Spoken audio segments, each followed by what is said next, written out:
In today's video, I'm going to teach you how to add an animated background in your Shopify store. This simple customization can make your website look more dynamic and visually engaging for visitors.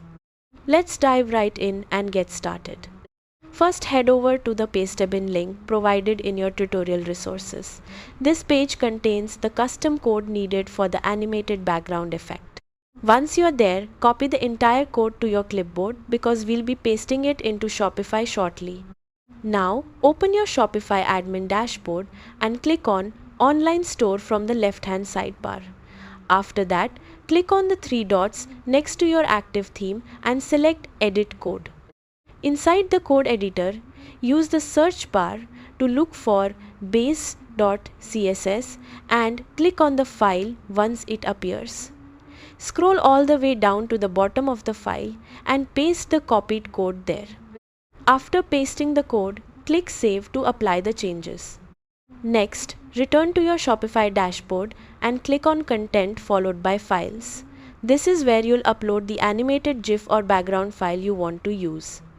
Click Upload File and select your GIF from your computer. Once the upload is complete, click Copy Link to copy the URL of the uploaded file.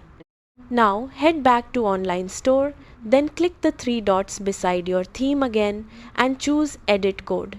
Return to the CSS code you pasted earlier and locate the placeholder that says GIF URL. Replace that placeholder with the copied GIF link from your Shopify files section. Make sure the link is pasted correctly so the animation works properly. Once you've updated the code, click Save again. Finally, click View Your Store to preview the animated background live on your website. And that's it. You've successfully added an animated background to your Shopify store, giving your website a more modern and eye-catching appearance. Thanks for watching and happy customizing.